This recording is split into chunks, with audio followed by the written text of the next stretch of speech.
Can the Denver Broncos win over 8 games in 2023? We're a long ways away from games being played, but a lot of sportsbooks have the Broncos at a certain win total. How can they get past that and more? You get that on today's brand new episode, Locked on Broncos. You are Locked on Broncos, your daily Denver Broncos podcast. Part of the Locked on Podcast Network.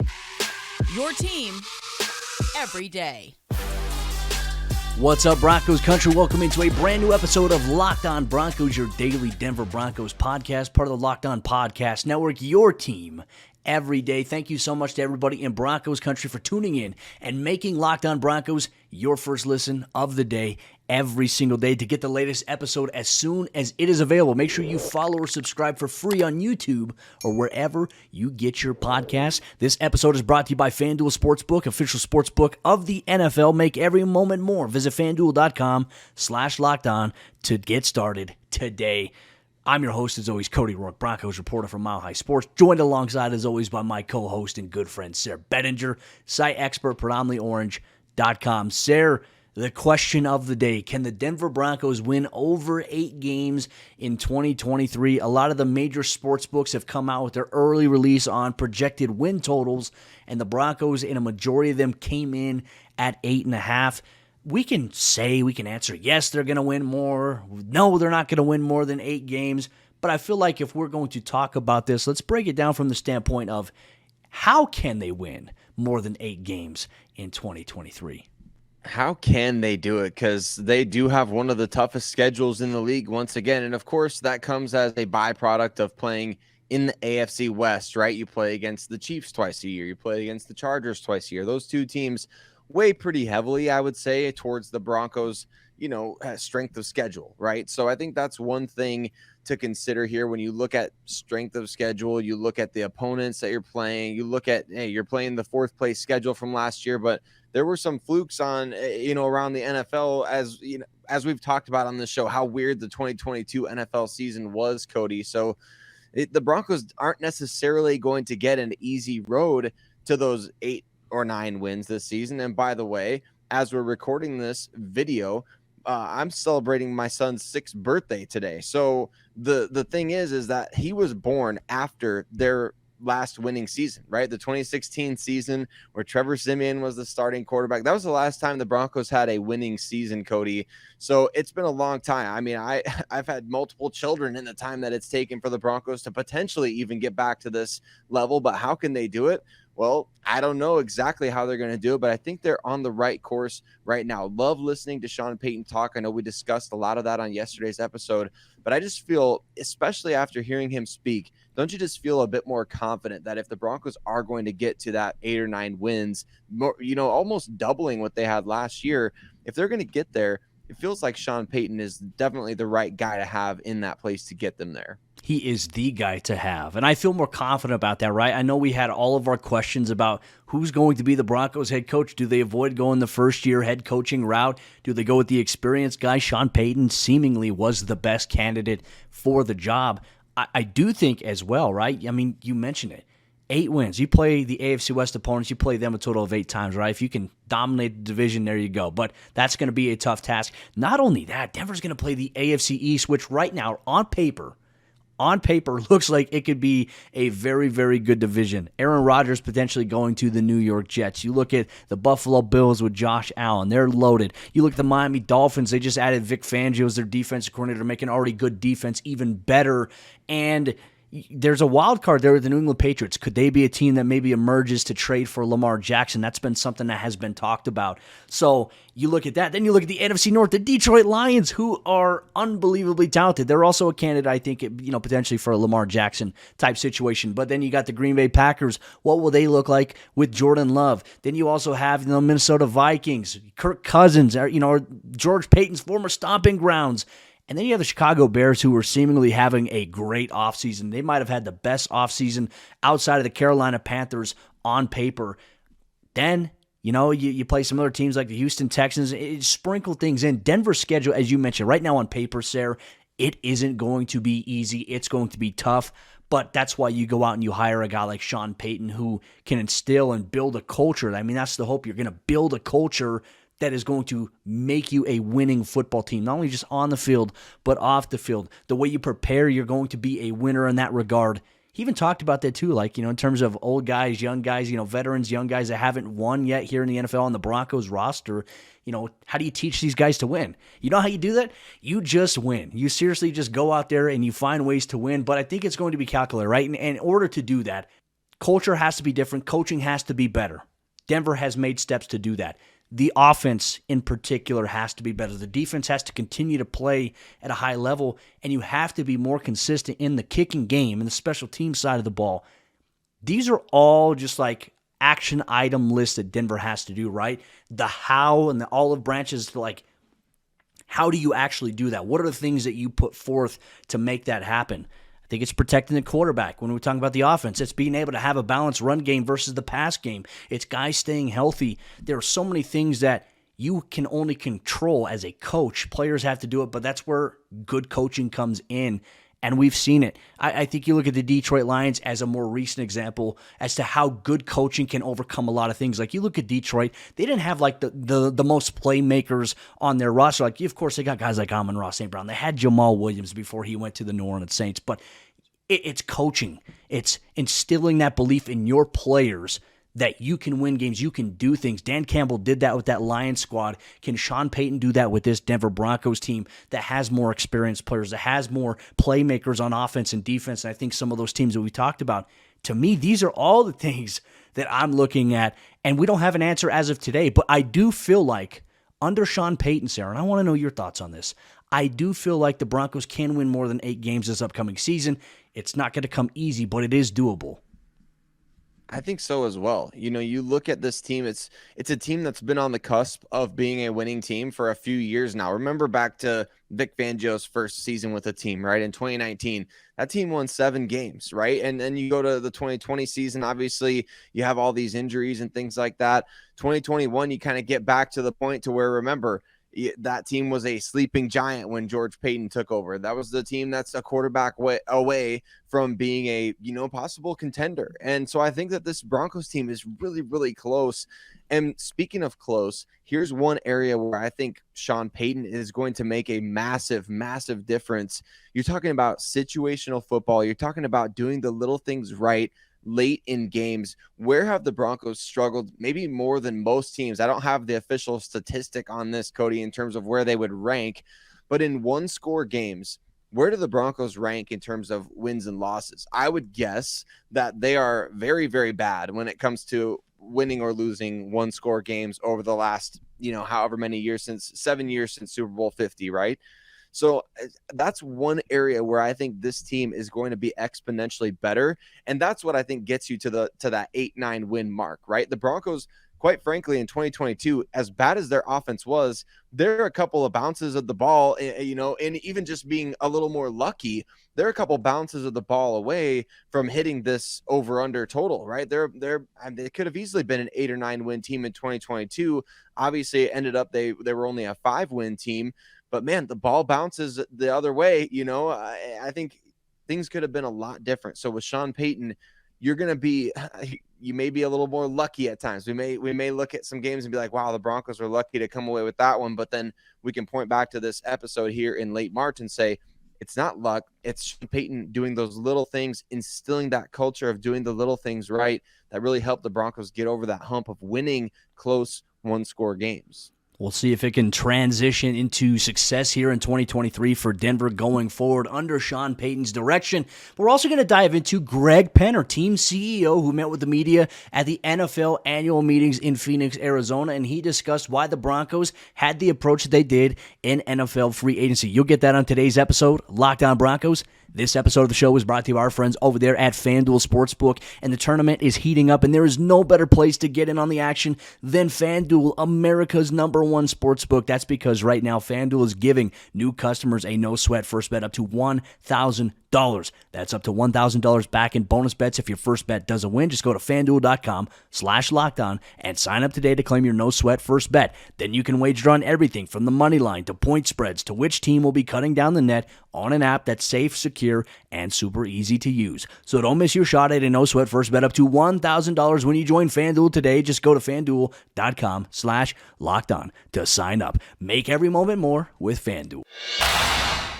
Greg Penner at the NFL owner meetings in Arizona talked about the Denver Broncos maybe not always spending hundreds of $millions in NFL free agency. Cody, I'm excited to talk about this particular topic because we got to hear from head coach Sean Payton. We got to hear from general manager George Payton. And then a media scrum came around Broncos owner, CEO Greg Penner, part of the Walton Penner ownership group.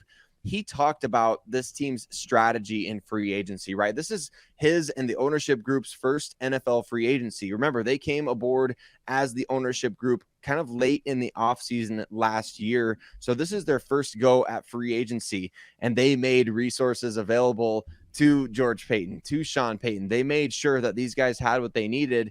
We heard the report from Mike Kliss right before free agency that the brain trust all got together. They decided, okay, here's what assets we have available. And it kind of just looks like Greg Penner was like, hey, boys, the checkbook is open. Let's have a go at this. But he did emphasize, Cody, I think this is interesting. He did emphasize, obviously, the Broncos don't have a ton of draft capital this year, so they needed to approach free agency this way. Doesn't necessarily mean that we're going to see this every single year going forward. I think it's an interesting thing, right? Because we have always talked about, especially when the Walton Penner family ownership group came on board, like, hey, if Denver wants something, they can just, open the checkbook and write it and, hey, here's a blank check, go do what you need. I think it would be wise not to do this every year, right? And I think that the circumstances surrounding Denver's offseason right now of, hey, we only have 5 picks in the 2023 NFL draft. We don't have a first. We don't have a second. So we need to address all these needs that we have in NFL free agency, which is how Sean Payton, George Payton operates anyways. You never want to draft based on need.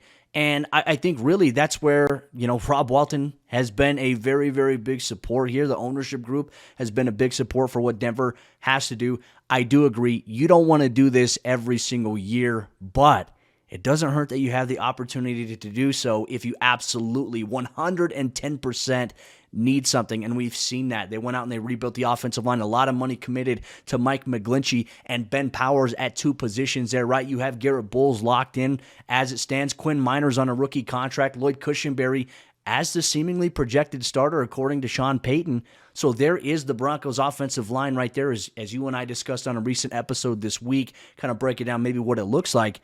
Outside of that, too, I think it was interesting to know from Greg Penner that he said, hey, we went into this meeting, we said these are the guys that we want, and we aggressively pursued them. And from the sounds of it, they got every guy that they wanted, which I think is great. I think it is too, Cody, and I can't help but wonder if Greg Penner, he's obviously pretty good at playing the game, right? We know there were reports about Allen Lazard. We know there were reports about Adam Thielen. I don't think Greg Penner is necessarily going to go out there and be like, oh yeah, we tried for these wide receivers, didn't get those guys. I think that he's obviously talking about the major acquisitions, right? There were maybe some things in the works that the Broncos had at other positions, but also, even if they did aggressively pursue guys like Lazard and Adam Thielen, maybe those guys weren't necessarily the top priorities, right? If you had trade offers on the table for those other receivers that we've been talking about basically the last 2 weeks, if there were offers on the table and you could say, hey, if we sign Allen Lazard, we're going to take this. I don't think, again, the Greg Penner, he's not going to come out there and talk about these things, right? So you got to understand that when he's talking about here, when he talks about getting those top priorities, is the offensive line. And that has been a major emphasis. Sean Payton talked about that at the scouting combine. Remember that? He talked about that all the way back when he was hired, talking about how, man, the offensive line is something. And then he talked about the game tape, that he watched for the offense in 2022. He's like, man, that was tough to watch. Like you could feel the pain in Sean Payton's voice there when he's talking about it. But Greg Penner, it was just as painful for him, right? Because he made the tough decision along with the rest of the ownership group to fire Nathaniel Hackett before the end of last season. And to get this process going, he was the one who, got into like I think it's easy to forget this. It feels like it was a year ago at this point. You had to get permission to talk to Sean Payton from a number of different avenues you had to go through. You had to have Sean Payton want to come and be part of your organization. I think Greg Penner's, his influence over this offseason, it's quite frankly been very underrated, hasn't it, Cody? I mean, we talk about new ownership. What's it going to be like for them operating? They've never been in the NFL before. They don't know what this is like. I don't know. I feel like Greg Penner's obviously proving to be quite sharp in terms of the business side of the NFL, and obviously being very resourceful for his coach and his general manager at a time when the Denver Broncos desperately needed it. I think they've answered a lot of questions, right, of skepticism that before they came on board fully as the new controlling owners of the franchise. I think a lot of fans had these questions, and I look at the Walton Penner family ownership group, and we know that, hey, the business side, they're masters at, but how are they going to get acclimated to the football side? I think that Greg Penner has done a fantastic job so far, at least from a perception standpoint. You got guys like Damani Leach who I think have that perfect blend of not only just football experience, but also the business side of the NFL as well. That's beneficial. You have George Payton. Now you have Sean Payton on board as well. And we know that Penner has consulted. He's been in touch with the league office through various stages of the first season really as the controlling owner, especially when it comes to injuries and things like that. But also, I think he's also tapped into some of his resources as well. I think that he's had conversations with Peyton Manning behind the scenes about some football stuff. He's getting different perspectives from a lot of people who have been around the game, and then he's factoring in, he's consulting with obviously the people he trusts most. Damani Leach, obviously Kerry Walton Penner, Rob Walton, Condoleezza Rice, Sean Payton, George Payton, everybody that's getting involved here. It means that no decision is going to be made just abruptly, based on a whim, based on, a hunch. They're going to make calculated decisions because every decision has a risk association with it. And I'm excited to see, but I think this is a great question we could throw out here to people who are listening here in Broncos country. Are we at a point where the fan base, where you in particular, how confident are you now in the Broncos ownership group based on the things that you have seen? That's something, if you're watching on YouTube, drop it in YouTube comments down below. Right now, we want to know what your confidence level is in the Walton Penner family ownership group. I can speak for myself, Sayre. I've been pleasantly surprised with what we have seen from them so far. I have as well. And one other note that I think is worth really bringing up is Greg Penner dropped this in his interview with the media scrum. He said that part of the consultation process of hiring a new head coach involved former Denver Broncos head coach and now Ring of Famer, hopefully soon to be Hall of Famer, Mike Shanahan, which I think is great. Like, just think about that at surface level, right? Mike Shanahan consulting the new Denver Broncos ownership group in their head coach search. What does that show that this ownership group values? Well, they're valuing the winningest head coach in Denver Broncos history, right? The maybe one of the most important figures, if not on par with John Elway, right beneath John Elway, or right along. I mean, he's got to be right alongside him, right? Mike Shanahan, he has changed so much about this Denver Broncos franchise, the history of that franchise, the whole legend of the Denver Broncos wouldn't be what it is without Mike Shanahan, right? And the way that he constructed that team in the late 90s and got them over. I know it wasn't just him by himself, but I love that the new ownership group is looking at this combination of, hey, we're doing surveys with the fan base. We're asking people their thoughts on a new stadium or stadium renovations or jerseys. We're asking the most successful head coach in team history, who is no longer actually affiliated with this team. We're asking him to consult on this head coach hiring process. And wouldn't you know, as fate would have it, Cody, the Broncos went ahead and hired another Eastern Illinois alumni. Mike Shanahan, obviously one of the most famous alumni from there. Sean Payton, Tony Romo, those guys all went to Eastern Illinois. Something in the water there. Jimmy Garoppolo as well. But I mean, isn't it interesting that Mike Shanahan in his consultation, I'm not saying that he chose the head coach by any means, but it's very fascinating to me that Greg Penner dropped that note about him being consulted in the process. And I just love that from all angles. I think it's such a great way to value somebody who's been so important to the history of the franchise, but also, why would you not ask the winningest coach in team history, hey, who would you hire to turn this thing around? I like that insight there, especially about, him being able to. So it also goes back to like this respect factor, right? Because obviously things didn't end for Mike Shanahan very well in Denver. I know a lot of things have kind of been repaired along the way. I love that was something that, tied into everything. But in terms of some other things impacting this franchise, could the Broncos get some brand new uniforms here in the near future? We'll discuss that and much more on today's episode, Locked On Broncos. Real quick, you listen to Locked On Broncos every single day is your first listen. Now for your second listen after the show, make sure you check out Locked On NFL Scouting with the Draft Dudes. From free agency to the draft, salary cap management, and more, join NFL experts Kyle Krabs and Joe Marino as they take you through what it's like to build a successful NFL franchise. Every Monday through Friday, you can find Locked On NFL Scouting with the Draft Dudes wherever you get your podcasts or on YouTube. Part of the Locked On Podcast Network, your team every day.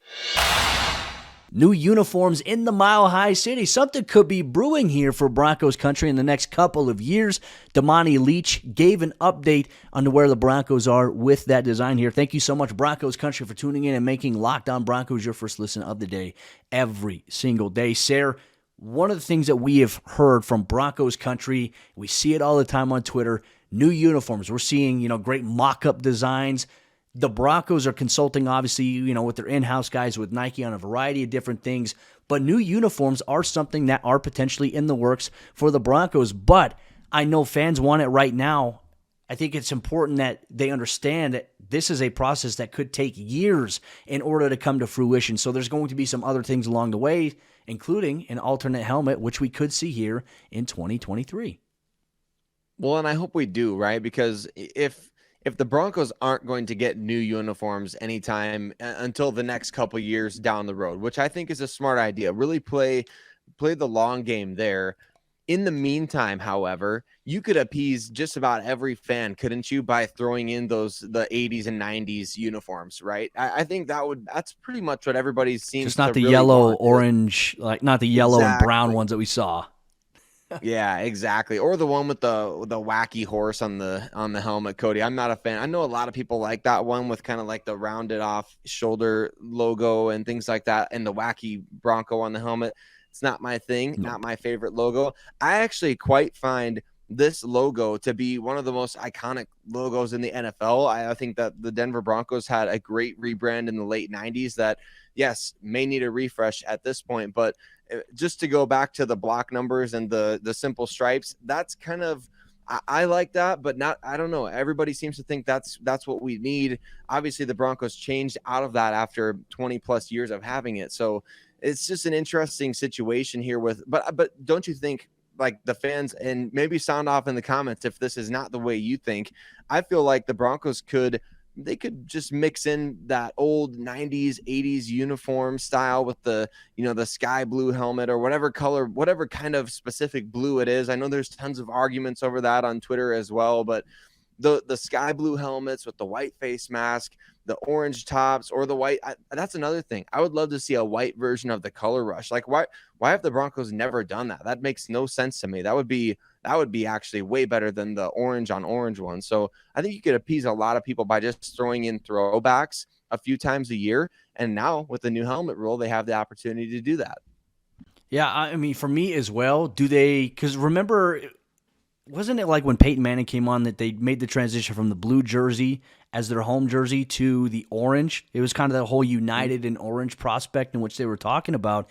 I mean, with everything changing, with the Broncos changing, maybe they change the home uniform color, right? Not to like change the color entirely, keep it within the team structure, but instead of orange, do you change it back to blue?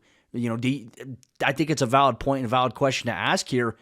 I also wouldn't be opposed to seeing them modernize things a little bit, right? How can they take what they have right now and then kind of add some new touches to it that make it a little bit more modern to how things have evolved here? At the end of the day, we all understand you look good, you feel good, you play good, they pay good, you live good, and then, obviously, you'll die good one day. Outside of that, the uniform conversation is, I think, a very intricate topic to people in Broncos country, to fans alike, because you want to see the stadium packed out in a certain color. I honestly believe that Empire Field at Mile High, being in the press box and seeing the whole wide scope of the stadium when fans are in, I think I like seeing it in all orange versus all blue. I've seen it in all blue, and it's like, okay, you know, it's all right, but the orange is different. It's more appealing to the eye. I feel very strongly about that, and I think maybe we can kind of leave a question on today's episode, Locked On Broncos. Broncos Country, what would you do in a sense of, would you change the home jersey color? Would you keep it orange? What are your thoughts on what the Broncos should do? And as we've mentioned, this could be a process that takes 2 to 3 years before anything happens, before anything gets made official to where Denver can have a new one, because everything has to be in compliance with the NFL. Obviously, partners at Nike, Team Creative, they come up with designs, but it takes time to accelerate that process. So we will see how things go here for the Broncos on the uniform side of things. Damani Leach, very, very open about maybe some of the things that they've gotten from fans, what they've gotten from their creative team, what Nike, but it is something that is going to take time. And with that said, that will wrap up today's episode of Locked On Broncos. We appreciate you so much, Broncos Country, for tuning in and making us your first listen of the day every single day. Make sure you subscribe or you follow for free on YouTube or wherever you get your podcasts so you never miss out on an episode as soon as it's made available. On tomorrow's episode of the show, Sayre and I, we're going to dive into the conversation about how did the Broncos' moves in NFL free agency maybe move the needle for them inside the AFC West in comparison to the Chiefs, the Chargers, and the Raiders. How much better did the Broncos get in comparison to the AFC West? We'll talk about that on tomorrow's brand new episode of the show.